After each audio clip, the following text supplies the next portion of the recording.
Hello everyone.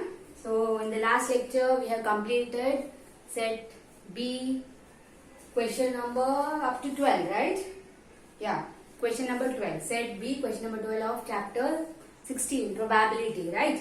So in today's lecture we are going to start from question number 13 of set B. Okay? So let's see question number 13. If P of A is equal to P and P of B is equal to Q, then so very simple question actually. Just see if P of A is equal to P. P of A की value आपको P दी है and P of B की value आपको Q दी है, right? So then तो क्या होगा then? So first whatever is given to us, let's write that. So P of A is equal to P and P of B is equal to Q. ठीक है, इतना तो हमारे पास है. अब हम फॉर्मूला यूज करते हैं. ठीक है, तो मैंने यहाँ पर क्योंकि आपके आंसर्स में देखिए P of A upon B दिया सब में. P of A upon B is lesser than और equal to P upon Q. P upon next B option is P upon A upon B. Sorry, P A upon B is lesser than और equal to P upon Q. Actually both are same, no? या okay, see P A upon B is lesser than or equal to Q upon P and D is none of this, right? तो mostly सब में आपको P A upon B use किया है, तो हम why not we use P A upon B's formula, right? तो मैं यहाँ पे यूज कर रही हूँ P A upon B का formula. So P A upon B is equal to P A intersection B upon P of B. ठीक है, ये मेरा फॉर्मूला है. P A upon B is equal to P A intersection B upon P of B. ये formula page number 16.37 के में है. ठीक है, समरी वाले में. ओके, नाउ एग्जाम्पल मैं आपको सिंपल एग्जाम्पल दूंगी ये समझाने के लिए. ये हमें दिया नहीं है, जस्ट हम लेट कर दे. ठीक है, समझने के लिए. फॉर एग्जाम्पल अगर आपको A दिया है 1, 3, 4, 5, 7. ओके, और B दिया है 1, 2, 4, 6, 8. ठीक है, अब इफ वी वांट, अगर हमें इंटरसेक्शन फाइंड करना है A इंटरसेक्शन B, मतलब A और B का इंटरसेक्शन फाइंड करना है, तो हमारा आंसर क्या होगा? जो इन दोनों में सेम होते हैं वो इंटरसेक्शन में आते हैं. करेक्ट? तो इंटरसेक्शन में सेम कौन सा? यहाँ पे 1 है, यहाँ पे 1 है, 2 नहीं है, 3 नहीं है, 4 है, तो 1 और 4, 6 यहाँ पर नहीं है, 5 यहाँ पर नहीं है, 7 यहाँ पर नहीं है और 8 यहाँ पर नहीं है, राइट? सो मेन इंटरसेक्शन जब आप करोगे A इंटरसेक्शन B का, तो आपको 1 और 4 आ रहा है, राइट? 1, 4. यस, सो मीन्स 1 और 4 दो ही टर्म्स आ रहे हैं आपको, राइट, इंटरसेक्शन में. तो अगर हम ये फॉर्मूला, ये ऊपर का फॉर्मूला मैं वापस लिख रही हूँ यहाँ पर, अगर हम P A upon B is equal to P A intersection B upon P of B लेते हैं, तो इनकी ये इंटरसेक्शन की जो वैल्यू है ना, P A इंटरसेक्शन B की वैल्यू, वो छोटी होगी P ऑफ A से, राइट? P ऑफ A से P A इंटरसेक्शन B की वैल्यू छोटी होगी. क्यों? क्योंकि P ऑफ A कितना, देखो 1, 2, 3, 4, 5 है, राइट? B कितनी है? 1, 2, 3, 4, 5 है. लेकिन A इंटरसेक्शन B कितना है? सिर्फ 2, राइट?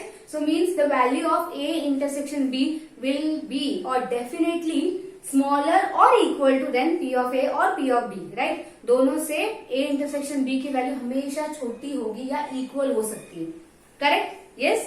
सो तो मैंने यहाँ पे ये ले लिया कि P A intersection B is smaller than और equal to P of A. Correct? अब ये P ऑफ B अपॉन है यहाँ पे, लेकिन यहाँ पर तो नहीं है, तो हम कॉमन करते हैं, दोनों में P ऑफ B लाते हैं, डिवाइड करते हैं. So P A intersection B upon P of B is smaller than और equal to P of A upon P of B. तो मैंने यहाँ पे भी P ऑफ B से डिवाइड कर दिया, कॉमन कर दिया डिनोमिनेटर को. ठीक है, आप देखिए दोनों में P ऑफ B है, तो P A intersection B upon P of B smaller than और इक्वल टू. अभी वैल्यूज डाल देते हैं हम. तो P ऑफ A की वैल्यू क्या है? P, और P ऑफ B की वैल्यू क्या है? Q. ये कहां से आई? मुझे दिया हुआ है क्वेश्चन में. ठीक है, P ऑफ A की वैल्यू P दी हुई है और P ऑफ B की वैल्यू Q दिया हुआ है क्वेश्चन में. सो इन शॉर्ट अब आपको क्या आ रहा है? देखिए, P ऑफ इसकी वैल्यू ये है, लेकिन A intersection B upon P of B की वैल्यू क्या है? P A अपॉन B है फॉर्मूले के हिसाब से. यस, तो इन शॉर्ट फ्रॉम 1 and 2 आप बोल सकते हो कि P of A upon B is lesser than और equal to P upon Q. Correct? From 1 and 2 अगर आप इसको 1 ले लेते हो, इसको 1 ले लेते हो, इसको 2 ले लेते हो, सो फ्रॉम 1 and 2 ये आपका आ रहा है, राइट? यस और नो? फिर से simply in simple terms I will tell you कि आपको P ऑफ A दिया, P ऑफ B की वैल्यू दी है. ठीक है, अब आपको देन पूछा, लेकिन एक्चुअली क्या है वो उन्होंने बताया नहीं है, बट हम आंसर देख के हमें पता चल रहा है कि मोस्टली यहाँ पे आंसर्स में आपको पी ए अपॉन बी के बारे में कुछ कनेक्शन देना है, राइट। पी और क्यू से पी ए अपॉन बी के बारे में कुछ कनेक्शन देना है, तो हम पी ए अपॉन बी की फॉर्मूले डाल के देख लेते हैं। सो मैंने वही फॉर्मूला डाला, P A upon B is equal to, क्या फॉर्मूला आता है, P A intersection B upon P of B, correct.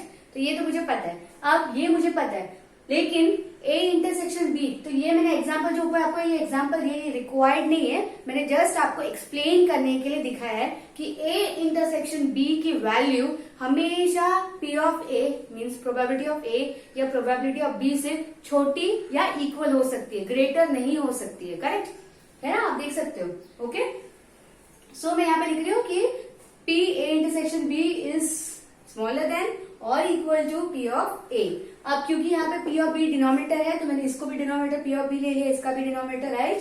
अब मैं वैल्यू डाल रही हूँ पी ऑफ ए और पी ऑफ बी की, तो मैंने पी अपॉन क्यू डाल दी, तो ये मेरा 2 हो गया। अब फ्रॉम 1 एंड फ्रॉम 2 हमें क्या पता चल रहा है कि P of A upon B is smaller than और equal to P upon Q, clear, which is your answer A. So for question number 13 your answer is option A, right. Okay, yeah, now come to question number 14. See question number 14. If P A dash union B dash means bar, sorry यहाँ पे बार use किया है, सो बार या dash या A raised to C लिखते हैं, इन सबका मतलब सेम ही होता है, ठीक है, जो हम A डैश में लेते हैं, जो कि 1 second,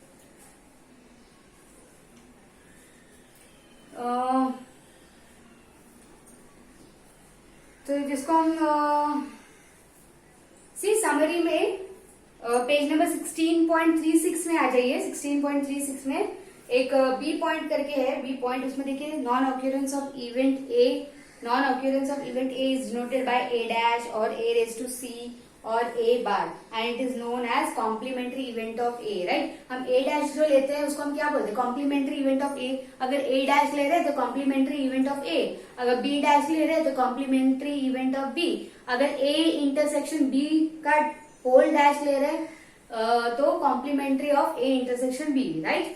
तो कॉम्प्लीमेंट्री को हम बार से भी डिनोट कर सकते हैं या डैश से भी डिनोट कर सकते हैं या सी, छोटा सा सी, उससे भी डिनोट कर सकते हैं, ठीक है। तो यहाँ पे वो क्वेश्चन में उन्होंने बार लिया है, okay, so not a big deal, understood ना। Okay, now read the question then. So question के हिसाब से if P A bar union B bar is equal to 5/6, तो A union B dash actually आपको 5/6 दे दिया है और पी ऑफ ए आपको हाफ दिया है and P of B bar यानी पी ऑफ बी का डैश आपको 2/3 दिया है। What is probability of A union B, तो आपको ए यूनियन बी की प्रोबेबिलिटी फाइंड करनी है। Okay, so let's start. So first whatever is given to us, let's write that. So A dash union, मैंने यहाँ पे dash लिखा है, A dash union B dash is equal to 5/6, P of A is equal to half and P of B dash is equal to 2/3, correct। now P of A dash union B dash का formula is equal to P of A intersection B का whole dash होता है, ठीक है। आप याद रख लीजिए, probability of A dash union B dash is equal to probability of A intersection B whole dash होता है ये, ओके। अब इसका वैल्यू तो हमें दिया है 5/6 इज इक्वल टू, और हमेशा एक बात और याद रखिए कि जब भी आपको ए डैश दिया है, ठीक है, ए डैश दिया है तो वो ए डैश में कैसे मिलता है, 1 minus A, 1 minus probability of A, right. अगर बी डैश है तो बी डैश में कैसे मिलता है, 1 माइनस प्रोबेबिलिटी ऑफ बी। तो यहाँ पर ए इंटरसेक्शन बी डैश है तो वो हमें कैसे मिलेगा, 1 minus probability of A intersection B, correct, yes. So मैंने वही लिया, इसकी जगह पे मैंने उसको ये फॉर्मूला डाल दिया है, 1 minus probability of A intersection B. समझ में आया, ए डैश हमें कैसे मिलता है, 1 minus probability of A. B dash कैसे मिलता है 1 minus probability of B. Same यहाँ पे ए इंटरसेक्शन बी डैश कैसे मिलेगा 1 minus probability of A intersection B. Okay, so now is A intersection B को मैंने यहाँ पे लाया और ये 5/6 को मैंने इस साइड ले लिया। सो 1 माइनस 5/6 हो गया। इसको जब मैं सॉल्व करूंगी तो 6 1 6 माइनस 5/6, तो मेरा आंसर ए इंटरसेक्शन बी जो है वो 1/6 आ गया। ठीक है, लेकिन मुझे फाइंड क्या करना है, probability of A union B find करना है। तो probability of A union B का फॉर्मूला क्या होता है, probability of A plus probability of B minus probability of A intersection B. Okay, so formulas के लिए मैं आपसे कहूंगी कि समरी जो है वो पूरा ध्यान से एक बार देखिए, उसमें सारे फॉर्मूलेज है। ठीक है, तो समरी प्लीज एक बार रीड कीजिए और formula will be clear for you. So probability of A union B is equal to probability of A plus probability of B minus probability of A intersection B. Okay, so now we will put the values, सिर्फ values डालते हैं हम। So P of A half है, probability of B हमारे पास नहीं है, right, but probability of B dash हमारे पास है 2/3। प्रोबेबिलिटी ऑफ बी डैश हमारे पास है 2/3, लेकिन प्रोबेबिलिटी ऑफ बी डैश कैसे मिलता है 1 minus probability of B dash ना। सो प्रोबेबिलिटी ऑफ बी हमें कैसे मिलेगा 1 minus B dash. Okay, so 1 minus 2/3 मैंने ले लिया minus 1/6। Okay, so is equal to half plus ये 3 1 3 माइनस 2 3 माइनस 2 1/3 आ गया और ये माइनस 1/6। अभी दोनों एलसीएम करते हैं हम तीनों, सॉरी। सो 6 2 के टेबल में 6 3 से आता है, 3 1 3 3 के टेबल में 6 2 से आता है, तो 2 1 2 और ये सेम डिनोमिनेटर है, सो ये -1। ओके, अब 3 + 2 5 5 - 1 4 4/6 आ गया। सो 4/6 को मैंने कैंसिल किया तो मेरे को 2/3 आ गया। क्या आया 2/3 ए यूनियन बी, जो कि हमें फाइंड करना था। So probability of A union B is equal to 2/3। Okay, so answer is C. So for question number 14 your answer is C option. Is this clear? Okay, so ये सब questions important है क्योंकि यहाँ पे formulas use हुए हैं, तो कब क्या फॉर्मूले यूज करना है वो आपको आना चाहिए और फटाफट आपने डाल दिया वैल्यूज, सॉल्व कर दिया and you will take the answer. Okay, so next question now, question number 15. If two independent events A and B, probability of A union B is equal to 2/3 and probability of A is equal to 2/5, what is probability of B? ठीक है, अभी आपको यहाँ पे दो चीज तो दी है, एक तो probability of A union B की वैल्यू दी है, प्रोबेबिलिटी ऑफ ए की वैल्यू आपको दी है और फाइंड क्या करना है, प्रोबेबिलिटी ऑफ बी फाइंड करना है। नाउ आप बता सकते हैं इन तीनों में कुछ कनेक्शन है कि नहीं? यस, इन तीनों में एक कनेक्शन है कि हम यहाँ पे हमने पिछले क्वेश्चन में यूज किया ना formula, probability of A union B is equal to probability of A plus probability of B minus probability of A intersection B. हम वही फॉर्मूला यूज करके we can solve the question. Yes, तो मैंने वही formula यहाँ पे use किया। So probability of A union B is equal to probability of A plus probability of B minus probability of A intersection B. ठीक है, देखा 2-3 से हम करेंगे तो फॉर्मूला ऑटोमेटिक याद हो जाएगा हमें। सो अभी वैल्यूज डाल रही हूँ मैं। सो ए यूनियन बी की वैल्यू मुझे दी है 2/3, पी ए की वैल्यू मुझे दी है 2/5, पी बी की वैल्यू मुझे नहीं दी है, मुझे वही फाइंड करनी है। और दिस ए इंटरसेक्शन बी को मैं स्प्लिट करके can I write like this, P of A into P of B. Yes, ये हमने ऐसे पहले भी किया है। ए इंटरसेक्शन बी का मतलब क्या आता है, उन दोनों का मल्टीप्लीकेशन जो सेम है वो आता है, राइट, इंटरएक्शन में। तो हम ए इंटरसेक्शन बी को हम एक्चुअली फॉर्मूला भी है वो A intersection B is equal to P of A into P of B. Yes, तो मैंने वो लिख दिया। अब 2/3 is equal to 2/5 plus P of B. अब sorry, plus P of B नहीं, अब ये इक्वेशन को देखो, सिर्फ P of B minus P of A into P of B. इसमें से can I take something common? Yes, इनमें से can I take something common? Yes I can, and it is P of B. ठीक है, तो अगर मैंने P of B common ले लिया तो मेरा यहाँ पे क्या बचा 1 माइनस यहाँ से पी ऑफ बी चला गया तो मेरा बचा पी ऑफ ए। ठीक है, तो बेसिकली मैंने यहाँ पे क्या किया है, पी ऑफ बी को कॉमन लिया। ठीक है, तो सो डोंट गेट कंफ्यूज कि क्या कैसे आ गया 1 माइनस पी ऑफ ए कैसे आ गया, कैसे आया, मैंने यहाँ पे पी ऑफ बी कॉमन लिया है। ठीक है, इसमें से मैंने पी ऑफ बी कॉमन लिया तो पी ऑफ बी जब चला गया तो यहाँ पे 1 बचा, फिर माइनस साइन, फिर इसमें से पी ऑफ बी बाहर आ गया तो बचा P of A. Okay, now 2/3 is equal to 2/5 plus P of B. अब इसको मैं सॉल्व करती हूँ तो 1 माइनस पी ए की वैल्यू मेरे पास है 2/5, उनको मैं सॉल्व करूंगी तो 5 1 जा 5, 5 माइनस 2 3, 3/5 आ गया। करेक्ट, यस 3/5 आया।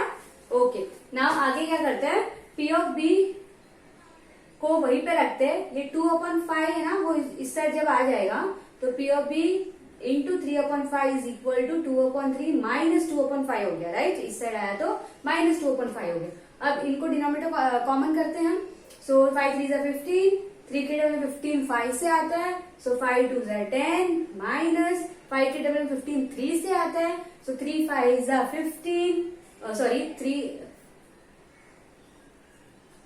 से आता है, सो 3 2 जा 6। ओके, सो मेरा आया 10 माइनस 6, 10 माइनस 6 कितना हो गया 4, सो 4/15। ओके, अब 3/5 यहाँ पे मल्टीप्लाई हो रहा है तो इस साइड जाके वो क्या हो जाएगा, डिवाइड हो जाएगा। So P of B is equal to 4/15 whole divided by 3/5। Clear, now P of B is equal to 4/15। अब ये डिवाइड हो रहा है तो मैं इसको मल्टीप्लाई अगर करूंगी तो इसका रेसिप्रोकल हो जाएगा, 3/5 का उल्टा हो जाएगा, सो 5/3 आ गया। करेक्ट, सो कट कैंसिल करके मेरा आंसर पी ऑफ बी क्या आ रहा है, 4/9 आ रहा है। ओके, जो कि है हमारा option B. So B is your correct answer for question number 15।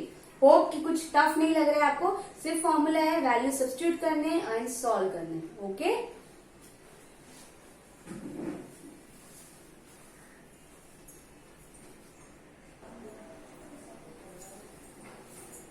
okay, now question number 16.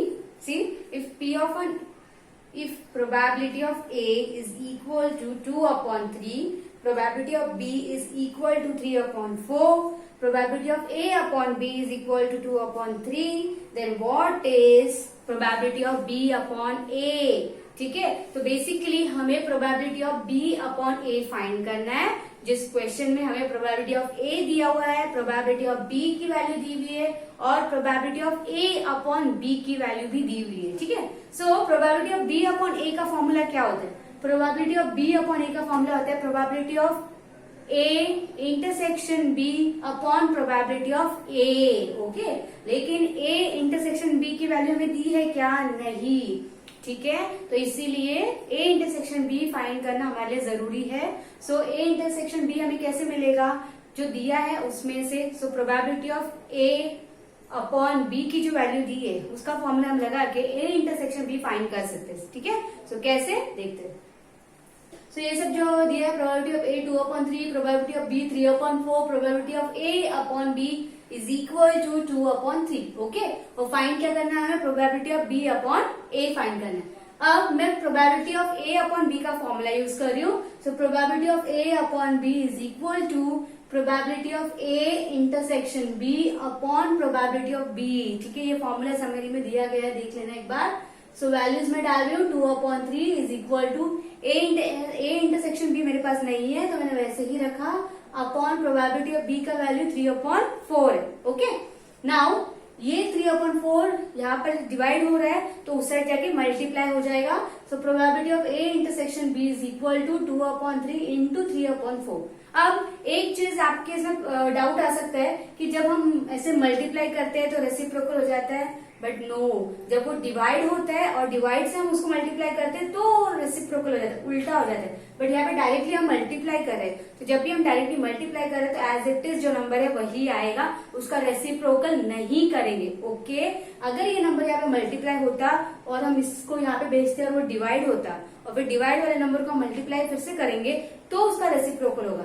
But यहाँ पे ये नंबर मल्टीप्लाई हो रहा है यहाँ पे जाकर directly, so we will not do the reciprocal of the number. Okay, so 2/3 into 3/4 clear, cut होके 1/2 आ गया। मुझे ए इंटरसेक्शन बी मिल गया। राइट, अब मैं फॉर्मूले में उसको पुट करूंगी और I will find the answer. So probability of P upon B upon A is equal to probability of A intersection B upon probability of A. Okay, so probability of A intersection B is, value हमारे पास है half, हमने find की है। Right, upon probability of A की भी value हमारे पास है 2/3, राइट। अब देखो इस केस में अभी डिवाइड हो रहा है ना, now we have to multiply it, so when we will multiply it it will get the reciprocal, हमें उसका रेसिप्रोकल करना होगा, समझ में आया। तो ऐसे केस में हम रेसिप्रोकल करेंगे, लेकिन ऐसे केस में रेसिप्रोकल नहीं होगा, okay.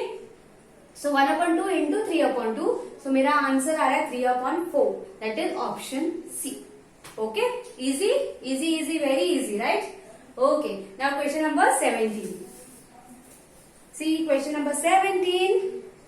If probability of A is equal to small a, probability of B is equal to small b, and probability of A intersection B. वहां पे 2 बार P print, I think by mistake print हो गया. It will be probability of A intersection B. Probability का probability नहीं होगा, ठीक है. Is equal to C. Then the expressions of probability A dash intersection B dash in terms of A, B, C and A, B, C is, तो क्या होगा, ठीक है. तो चलो सॉल्व करते हैं. ओके, तो हमें ये दिया probability of A is equal to A, probability of B is equal to B, probability of A intersection B is equal to C. इतना तो हमें दिया है. अब हमें फाइंड करने के लिए क्या है, तो हमें फाइंड करने के लिए क्या है, probability of A dash intersection B dash, right. So लेकिन हमें A dash intersection B dash का फॉर्मूला पता है, तो हम फॉर्मूला यूज कर लेते हैं. Okay, so probability of A dash intersection B dash is equal to probability of A union B whole dash. इस फॉर्मूले को डी मॉर्गन्स फॉर्मूला कहा जाता है. ओके, ये भी आपके समरी में दिया गया है, you can check it. Okay, so probability of A dash intersection B dash is equal to probability of A union B whole dash. Okay, अब इसको सिर्फ मैं स्प्लिट करूंगी, स्प्लिट है फॉर्मूले में डालूंगी फिर से. तो oh sorry,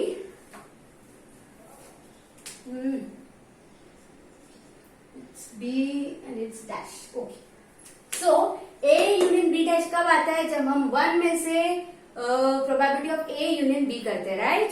so A union B dash is equal to 1 minus probability of A union B. समझ में आया. इसको मैंने फिर से फॉर्मूला में डाला, 1 minus probability A union B. तो या तो ये या तो ये, I can take either of this, right. So 1 minus, अब फिर से मैं इसका फॉर्मूला डाल रही हूँ. ओके, ध्यान से सुनिए, फिर से मैं ए यूनियन बी का फॉर्मूला डाल रही हूँ. यहाँ पर ये 1 तो आ गया, ये माइनस भी आ गया. अब ए यूनियन बी का फॉर्मूला क्या होता है, probability of A plus probability of B minus probability of A intersection B, right. Okay, so मैंने डाल दिया. अब 1 माइनस प्रोबेबिलिटी ऑफ ए की वैल्यू है small A, probability of B की वैल्यू है small B, and probability of A intersection B की value है स्मॉल सी, राइट. सो अब मैं ब्रैकेट ओपन करूंगी, तो मुझे 1 minus A minus B plus C कैसे आया, माइनस है ब्रैकेट के बाहर. So 1 minus into plus minus, again minus into plus minus, minus into minus plus, correct. So मेरा आंसर आ रहा है probability of A dash intersection B dash की value 1 minus A minus B plus C. Okay, which is your option D. Clear? Yeah? Okay. Now let's move to question number 18. Come on fast. We have to complete this exercise today. So, for 3 events A, B and C, the probability that only A occur is. अब क्या पूछा है देखिए. For 3 events A, B and C, the probability that only A occur is. तो A, B, C आपको दिया है events और कहा है कि क्या प्रोबेबिलिटी होगी, सिर्फ A ऑकर होगा. तो A ऑकर होगा मीन्स बाकी की जो B एंड C है ना वो नॉन ऑकर होंगी, राइट. A ऑकर होगा, इसका मतलब क्या होता है, सिर्फ A ऑकर होगा बोला, सिर्फ A. तो सिर्फ A ऑकर होगा मीन्स B और C नॉन ऑकर होंगे. तो नॉन ऑकर मतलब B डैश और C डैश, करेक्ट. ये मैंने आपको जब मैंने आपको बार एक का बार A डैश या A टू C बताया था, जो कि है कॉम्प्लीमेंट्री का सिंबल, वो बताया था ना मैंने. तो उसके हिसाब से हमने देखा नॉन ऑकरेंस का क्या आता है, हाँ, A डैश B डैश या A बार B बार, ठीक है.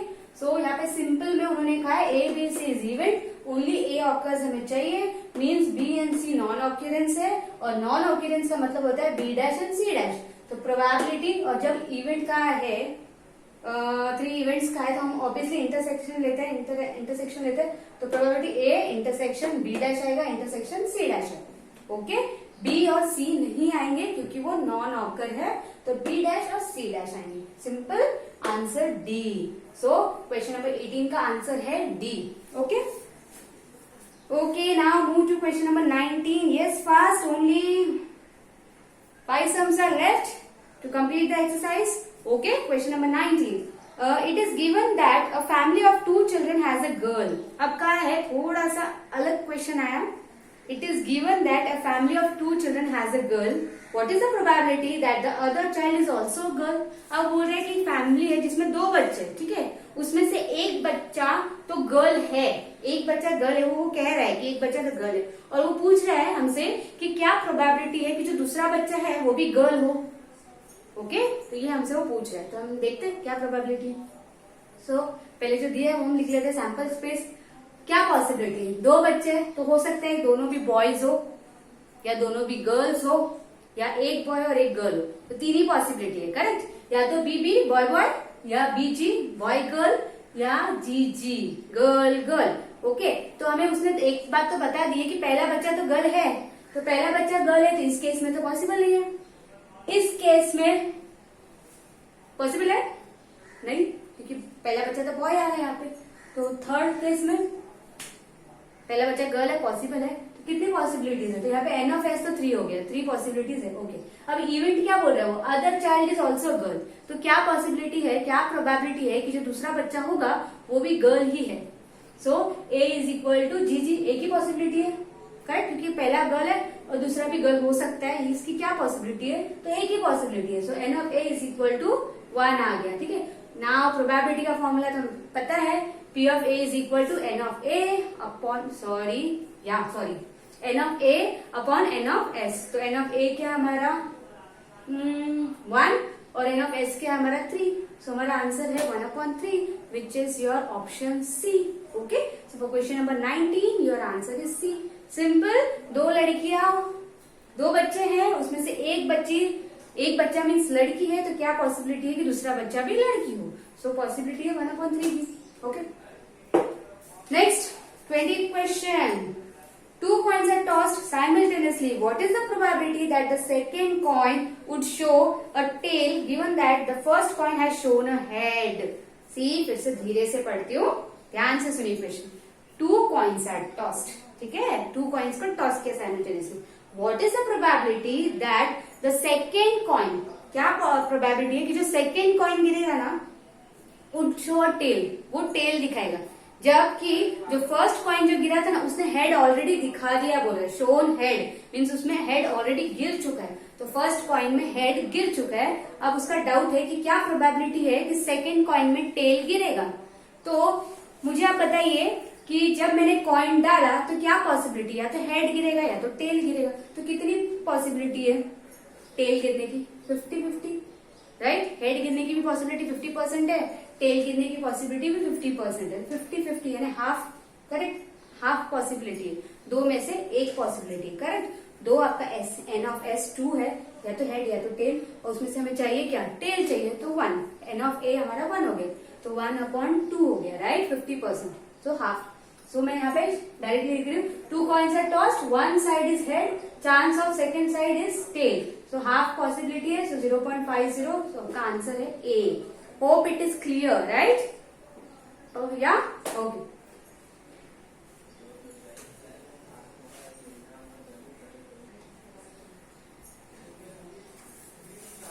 Okay, so now last 3 questions. See, question number 21. Till 20 it is clear, right? So question number 21.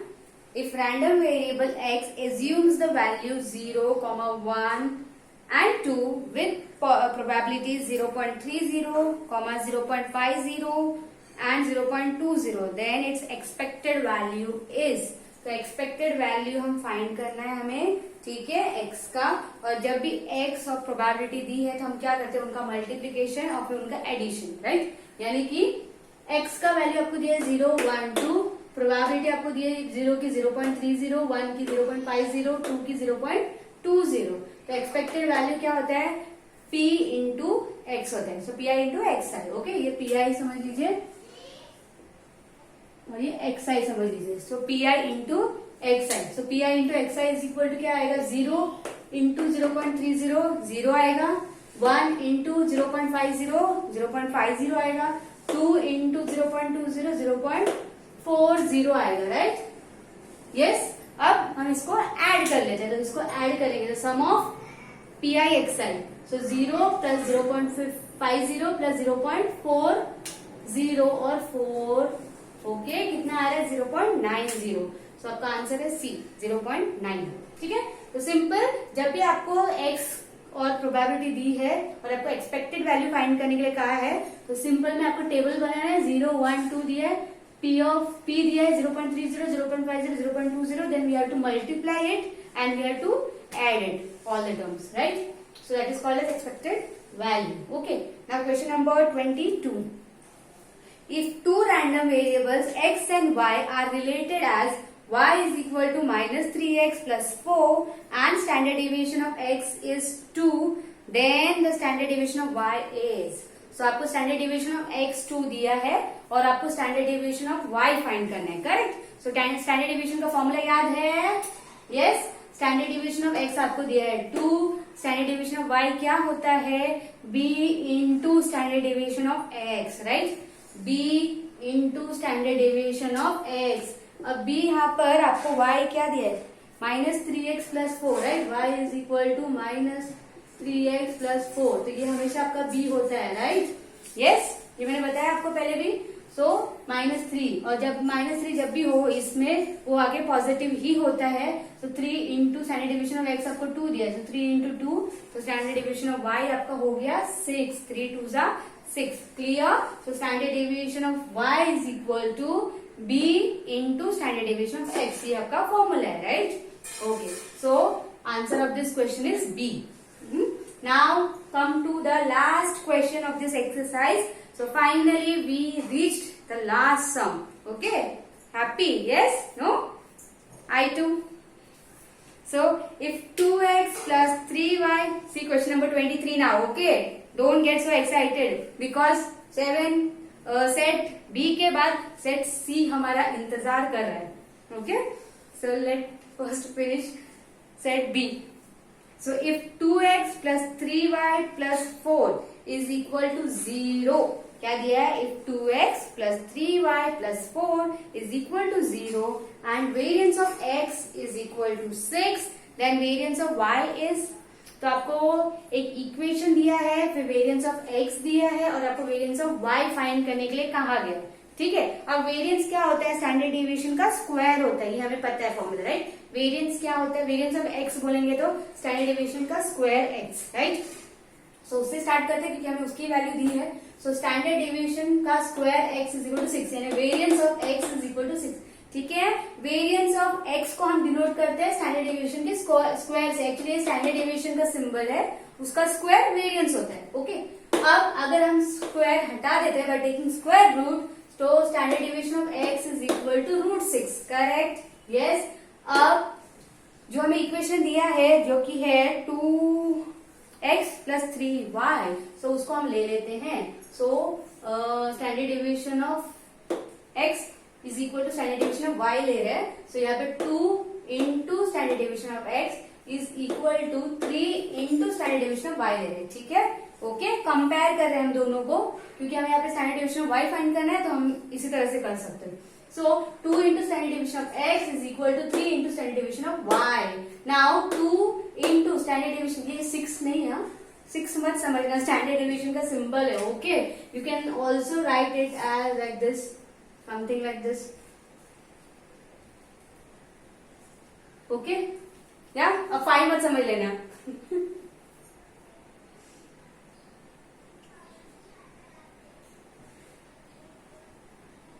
ज्यादा ही हो गया ना, ये बेटर है। ओ गॉड,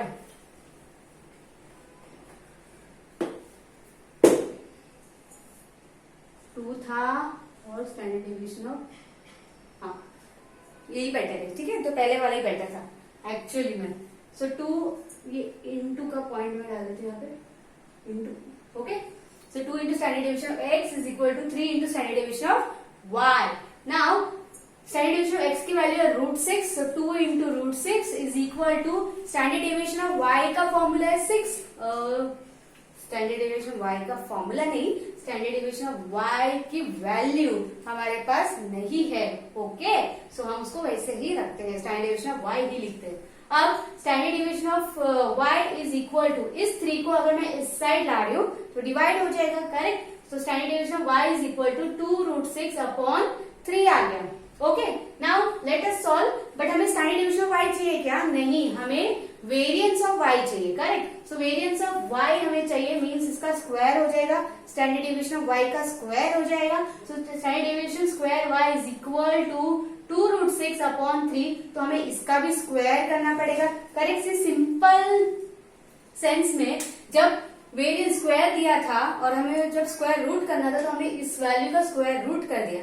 अब हमारे पास वैल्यू है, ठीक है, जो रूट में है, अब उनको हम स्क्वायर कर रहे हैं, वेरिएंस में ला रहे हैं। स्टैंडर्ड डेविएशन से जब वेरिएंस में जाता है तो रूट में आ गया, और स्टैंडर्ड डेविएशन से वेरिएंस में आ रहा है तो स्क्वायर कर देंगे सिंपल सेंस में। ओके, सो 2√6/3 का स्क्वायर करेंगे तो 2 का स्क्वायर हो गया 4, 3 का स्क्वायर हो गया 9 और √6 का स्क्वायर हो गया 6, करेक्ट। √6 into √6 is 6। तो ये वेरिएंस है, हाँ, इज इक्वल टू, कट करेंगे। सो 3 के टेबल में 3 3 जा 9, 3 2 जा 6, आगे नहीं कट होता है। सो 4 2 जा 8 एंड 3 नीचे। ओके, सो हमारा आंसर आया 8/3। Okay, so for question number 23 answer is 8/3, that is A। Okay, clear? Any doubt? Hope कुछ डाउट ना हो, ठीक है, कोई डाउट नहीं होने चाहिए, क्योंकि मैंने एक एक सम बहुत थोड़ा फास्ट पढ़ा है लेकिन समझाया भी ठीक से। Hope so, yes. सो ये हमारा था आज का लेक्चर, क्वेश्चन नंबर 13 से क्वेश्चन नंबर 23 तक का सेट बी चैप्टर 16 का। ओके, नाउ सेट सी जो कि हमारा बेसब्री से इंतजार कर रहा है, ठीक है, वो हम स्टार्ट करेंगे नेक्स्ट लेक्चर में।